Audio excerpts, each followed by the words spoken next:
pendidikan yang akan diberikan kepada peneliti asing itu adalah berdasarkan rekomendasi atau ethical clearance yang diterbitkan oleh Komisi Etik.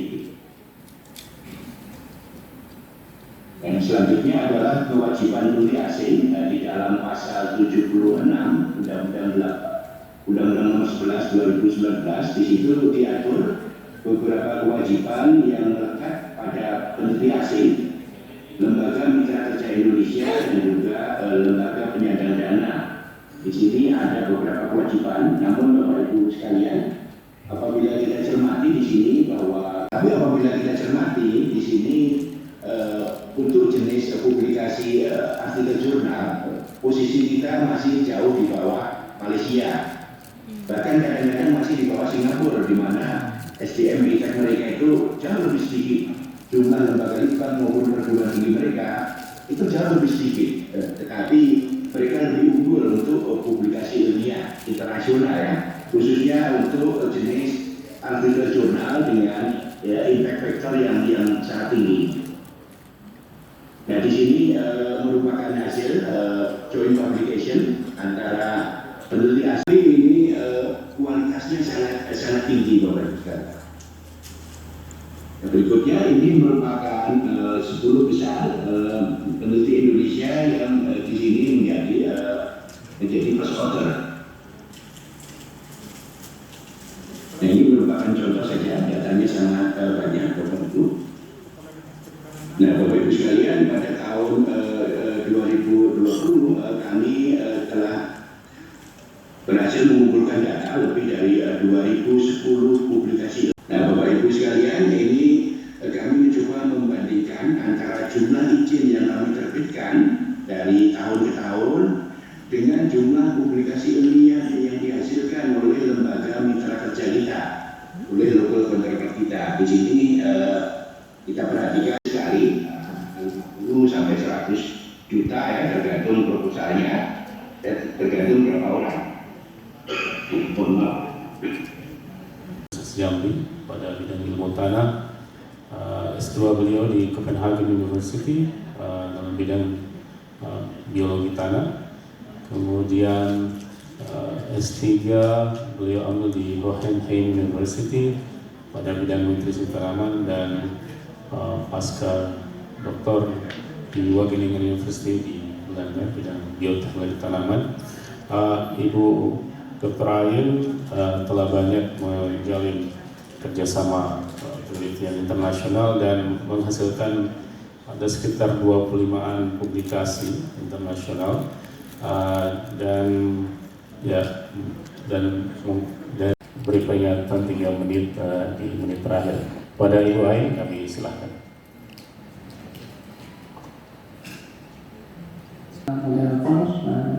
Assalamualaikum warahmatullahi wabarakatuh, dan salam sejahtera buat kita sekalian. Bapak Ibu yang sempat hadir baik offline maupun online, terima kasih sudah bergabung dalam kegiatan kami. Kami dari grup asosiasi biasanya mendukung partner kami karena di dalam mendukung pelaksanaan kegiatan kerjasama, kami intensif mengembangkan manajemen, dan pada hari ini termasuk sesi yang selalu kami tunggu-tunggu di dalam kerjasama CFC 990, yaitu memperkenalkan sistem manajemen, dan berharap sistem manajemen yang kami kembangkan itu dapat diadopsi oleh banyak institusi, terutama dari universitas. Sharing saya berjudul Manajemen Kolaborasi Riset Internasional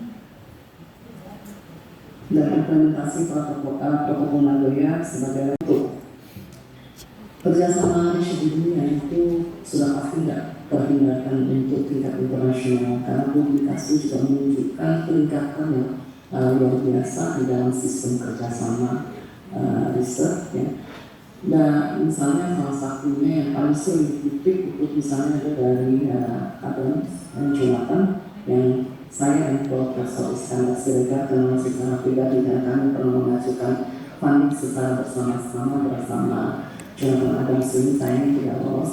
Jadi dalam papernya tentang the rise of Richard Bradbury itu beliau membandingkan karena beliau juga bahagian dari dengan European Union, baik itu untuk kapasiti biologi maupun untuk riset.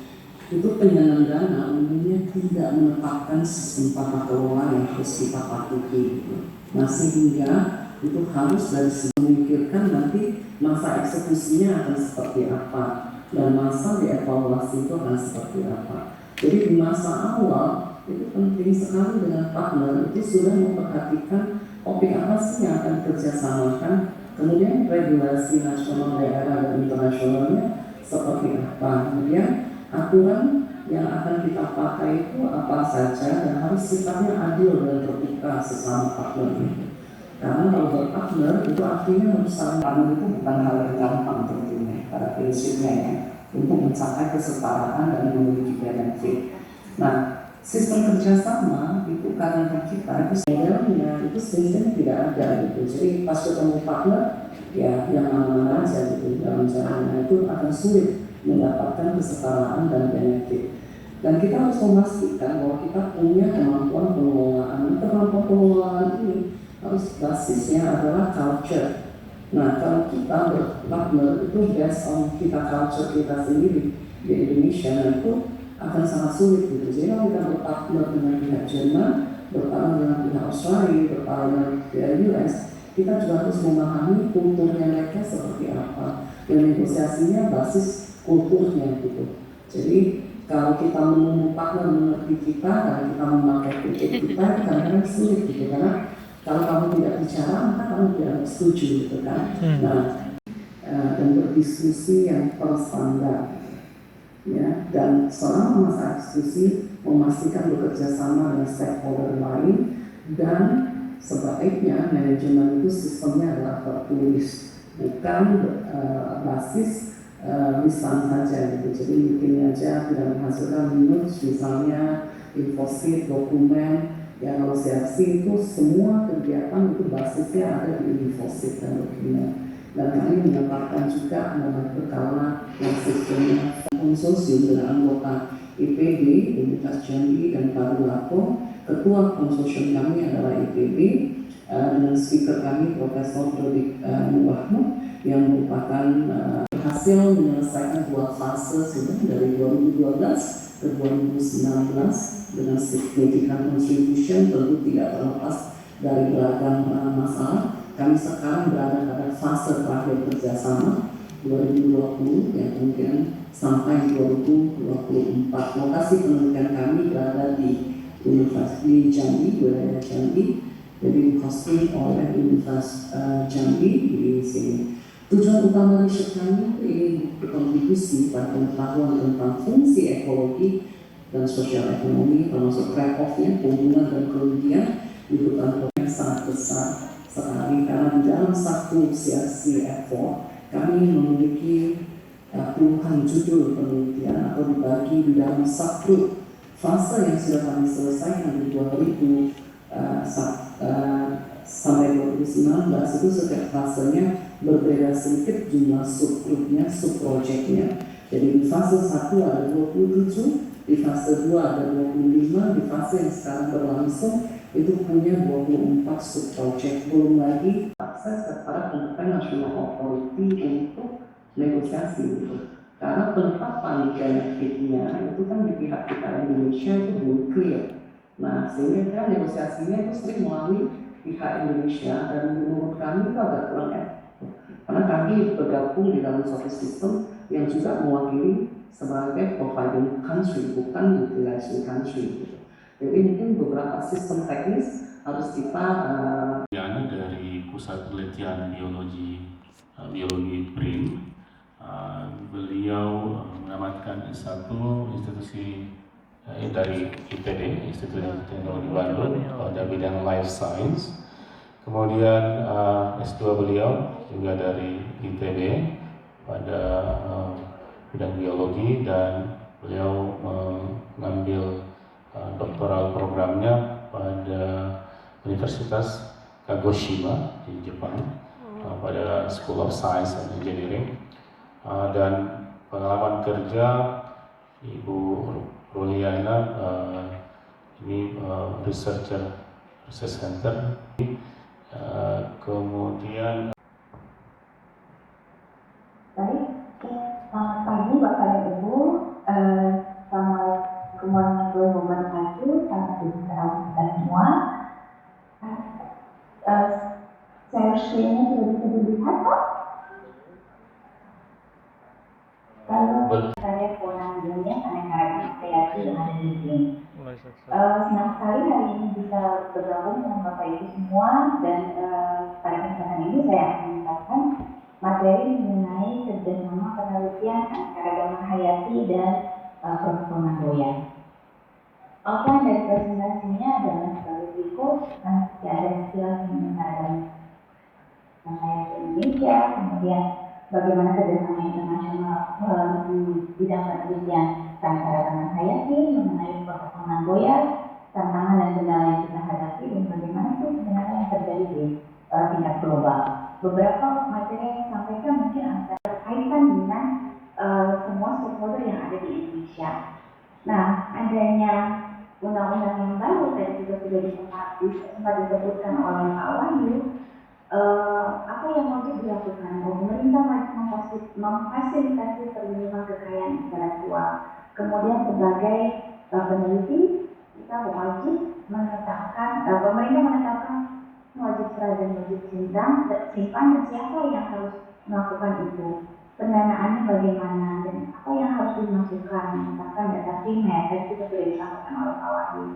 Dan di dalam UU 11 tahun 2019 ini sudah disampaikan bahwa wajib simpan itu paling singkat 20 tahun sebelumnya, kemudian juga untuk reptil. Dan data ini masih berkembang terus menerus, dan dengan adanya ini dan adanya Undang-Undang 11 2019 tadi, maka mungkin akan membuka peluang untuk kontribusi dari Bapak dan Ibu semuanya. Kemudian untuk data merit itu ada National Data Center for Coastal Ecosystem, data yang ditampilkan seperti ini. Jadi misalkan ada data yang sudah bisa ditampilkan di data coral, hidrat, dan mangrove yang ada di Indonesia. Kemudian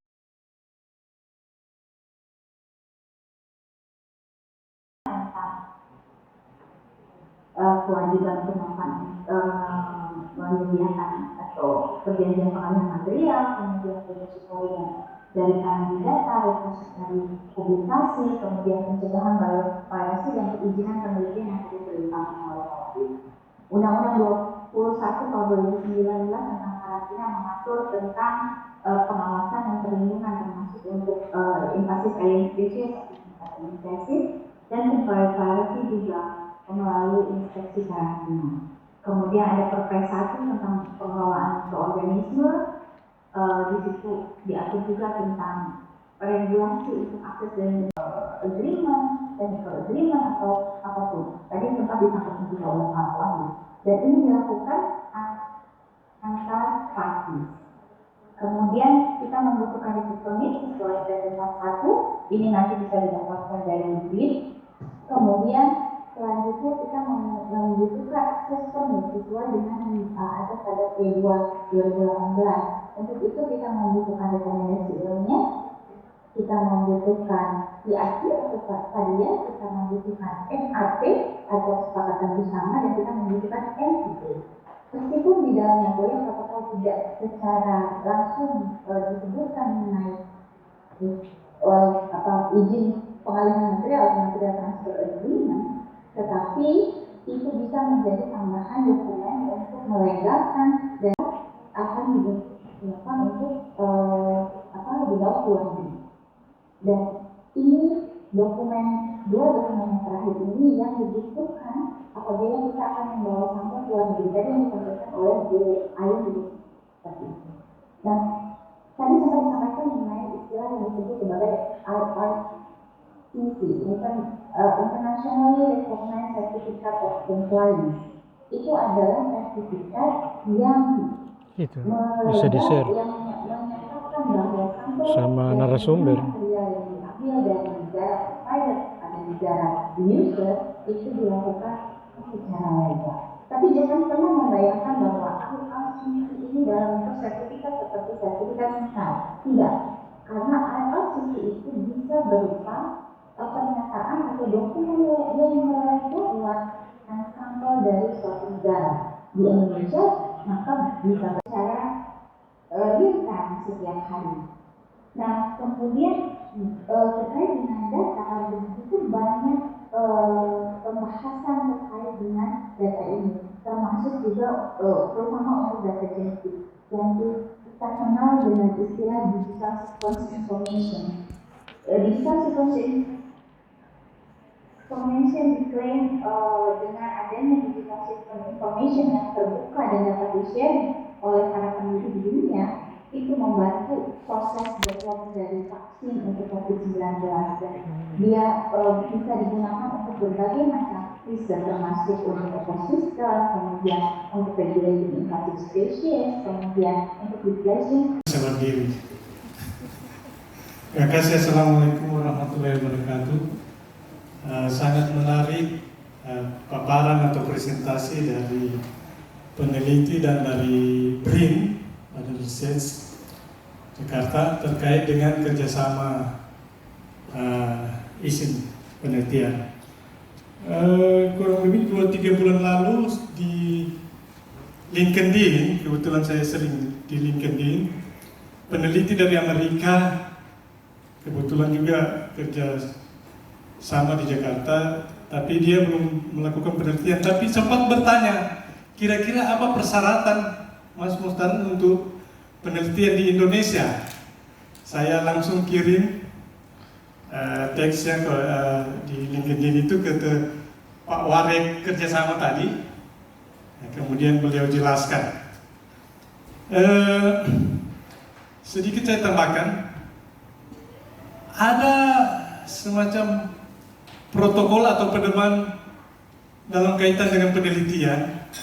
Selama ini tradisi penelitian di Indonesia saya belum pernah dengar kalau ada komisi etik yang melakukan etik clearance, sehingga para peneliti Indonesia yang belum pernah atau alumni dari Indonesia, maaf bukan saya melihat rendah, tapi kami yang rata-rata teman-teman yang alumni luar negeri untuk meneliti buat proposal harus lolos dan lulus dulu etik clearance. Mungkin di Malaysia saya punya penelitian dulu, proposal juga harus lewat proposal PhD, harus lewat etik clearance baru bisa meneliti untuk kajian PhD kan. Nah itu yang saya mau tanya, selama ini di Indonesia belum ada etik clearance. Ada komisi etik di perguruan tinggi tapi tidak melakukan etik clearance untuk penelitian. Di luar negeri harus lolos etik clearance dulu baru bisa lolos penelitian, itu proposal. Nah, kemudian ada tadi di situ copyrights dan intellectual property. Ini sangat peka karena kita punya referensi di Indonesia banyak fotokopian. Ya saya tidak tahu kalau alumni peneliti-peneliti yang pernah kerjasama dengan luar negeri, mungkin dia peka menggunakan buku atau referensi hasil fotokopi. Macam di Australia misalnya, Anda bisa fotokopi 10% dari isi buku. Kalau Anda fotokopi lebih dari 10%, Anda kena copyright, undang-undang copyright, dan Anda akan kena denda, ya, sampai $10.000 atau kurungan 10 tahun misalnya. Nah, para peneliti Indonesia ini tidak pernah kerjasama atau alumni luar dalam negeri yang tidak pernah mengalami etik clearance ini dan undang-undang copyright ini yang barangkali BRIN perlu beri pencerahan. Ya itu saya kira. Karena waktu datang juga dari BRIN ke sini, saya pernah tanya, selama ini penelitian di Indonesia, kalau luar negeri memang harus lewat komisi etik clearance. Saya kira itu saja, saya mungkin menambahkan saja, sharing. Terima kasih. Pertama yang mewajibkan nanti sebelum izin penelitian itu diberikan kepada peneliti asing, itu wajib bahwa proposal itu telah lolos itu clearance. memperoleh ethical clearance dari Komisi Etik Bidang Ilmu. Sebagai contoh misalnya penelitian di bidang kesehatan itu apabila nanti menyangkut misalnya tubuh manusia, Ya, betul. menyangkut hal-hal yang sangat sensitif, itu wajib mendapatkan ethical clearance sebelum nanti BRIN itu memutuskan untuk memberikan approval. Nah, setelah approval diberikan, baru surat izin penelitian kami terbitkan, begitu Bapak. Bahkan beberapa tahun terakhir ini, sejak Undang-Undang 11 itu diundangkan ya, sejak tahun lalu, kami di tim koordinasi pemberian izin penelitian asing itu sebenarnya sudah mensyaratkan ethical clearance dari Komisi Etik Bidang Ilmu. Bahkan untuk penelitian ilmu sosial sekalipun, humaniora, itu peneliti asing apabila ada interview dengan responden langsung berinteraksi dengan manusia, apalagi pertanyaannya itu pertanyaan sensitif ya, menyangkut misalnya kesehatan pribadi dan politik, itu juga wajib memperoleh ethical clearance dari Komisi Etik Bidang Ilmu Sosial Humaniora. Ya, jadi di organisasi riset bidang sosial humaniora, mungkin Pak Heri juga suara nanti bisa lebih menambahkan, itu sudah terbentuk Komisi Etik Bidang Sosial Humaniora. Bahkan di Universitas Atmajaya Jakarta itu juga sudah ada Komisi Etik di bidang ilmu sosial gitu. Jadi itu sudah kita berlakukan sebenarnya Bapak untuk penelitian termasuk untuk penelitian mahasiswa ya S2, S3 itu juga di organisasi riset bidang ilmu sosial LIPI sekarang mereka itu mengajukan permohonan ethical clearance bahkan di ilmu sosial sebelum mereka melakukan pengambilan data. Nah itu tentang ethical clearance Bapak ya. Lalu tentang copyright nanti mungkin Bu Ayen atau Bu Ruliana ya sebagai peneliti bisa menambahkan bagaimana prakteknya. Memang kalau di negara maju seperti itu Bapak, 2005 saya penelitian di Malaysia, waktu itu saya mendapatkan referensi yang sangat bagus, lalu saking semangatnya saya ke bagian fotokopi di perpustakaan di Universiti Kebangsaan Malaysia di Bangi, Selangor. Saya ditanya berapa chapter C fotokopi. Saya saking bersemangatnya mendapatkan referensi yang bagus. Ini semua satu buku saya referensi, saya ditertawakan nih. Di Indonesia bisa. Oh, tak boleh. Anda hanya boleh maksimal 2 chapter saja untuk bikin pun itu sudah ditegakkan sebenarnya hak kekayaan intelektual berupa copyright itu. Kalau di Indonesia memang pengawasannya sangat minim. Padahal undang-undangnya sudah jelas, dendanya pun sudah sangat jelas itu, denda pidananya itu, sanksi pidana. Bahkan di kampus-kampus itu biasa itu bisnis fotokopian seperti itu. Kalau zaman dulu ya bahkan sampai tahun 2007 itu masih marah itu kampus-kampus besar itu melayani fotokopi textbook gitu. Ya itu masalah ini juga ya copyright itu kalau di negara kita ya masih kata Bu Ayen itu jobnya itu right to copy ya, bukan copyright tapi right to copy. Jadi itu Pak, sebenarnya undang-undang ini sudah jelas pengawasannya dan law enforcement-nya ini masih sangat ini ya mempertimbangkan banyak hal. Begitu jawaban kami Bapak Moderator, semoga mencerahkan. Baik, terima kasih Pak Wahyu. Mungkin Ibu Ayen atau Ibu Ruli ingin menanggapi. Moderator, saya lebih kepada prakteknya nanti kalau itu dikorelasikan kepada pengurusan izin gitu. Jadi kalau di pengurusan izin untuk mendapatkan izin penelitian dengan ethic clearance itu harapnya nanti tidak kontraproduktif gitu, karena kan pada saat kita mengajukan proposal kalau dalam kerjasama, kalau kita ambil CFC sebagai contohnya, kita udah melewati ethic clearance oleh si pemberi funding gitu. Jadi DFG itu berkewajiban tentunya untuk menjalankan sistem investigasi. Nanti apakah itu tidak menambah tentang manusia harus ada izin ethic clearance itu nanti karena ini praktek baru sudah lama sebenarnya didengungkan, tapi perlu akan intensif dipraktekkan begitu ya Pak Wahyu ya, dalam pengajuan izin berikutnya ini, untuk ethic clearance-nya. Nah itu nanti harapannya ya tidak menambah, itu sering disandingkan dengan disiplin gitu kan.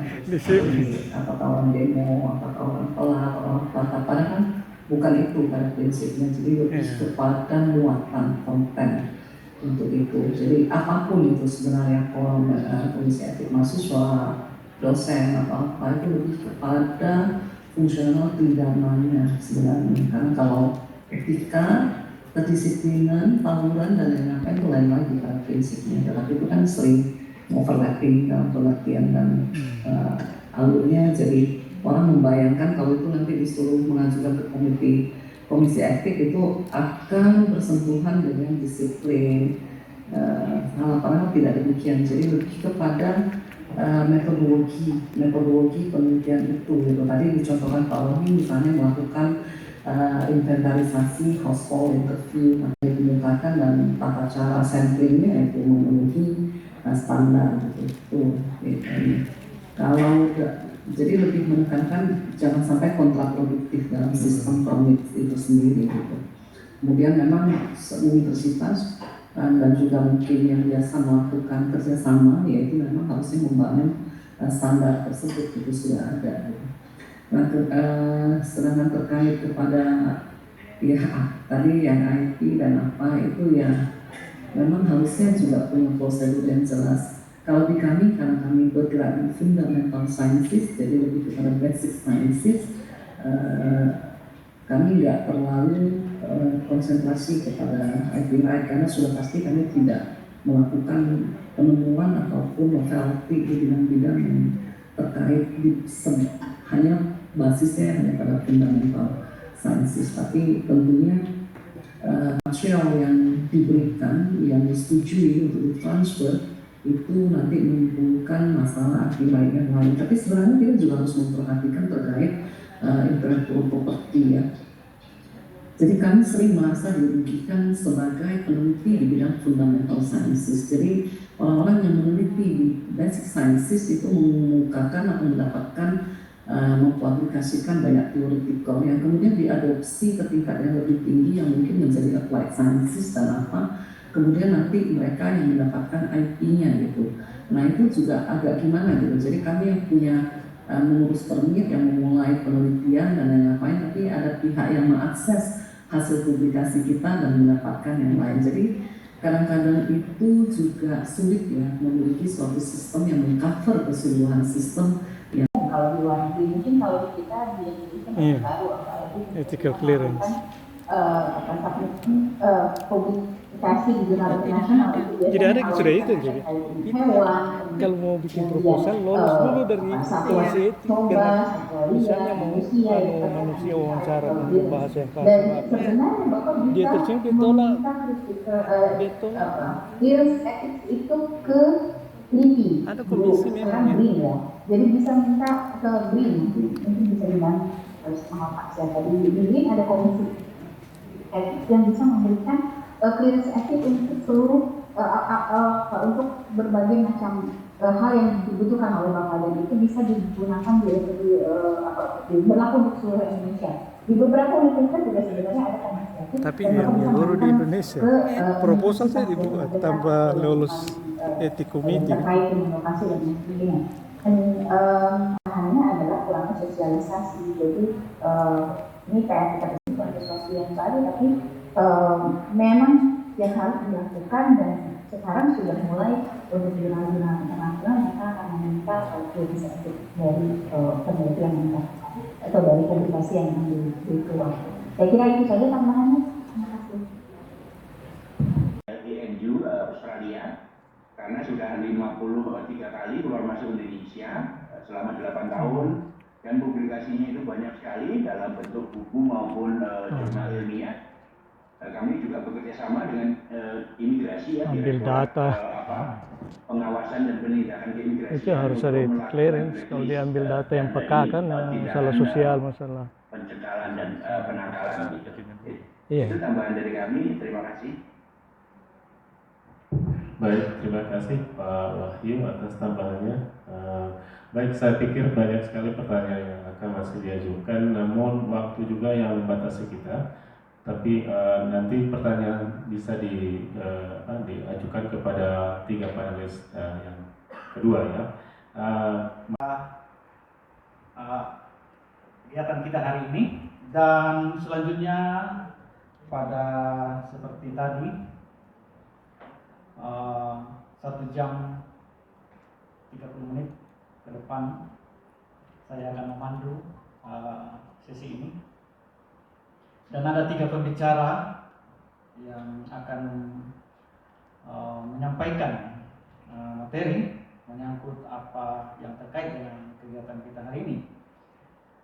Ketiganya adalah Lulu Agustina SPMSI, kemudian yang berikutnya nanti adalah Dr. Heri Yogaswara, dan yang terakhir adalah Profesor Dr. Iskandar Siregar.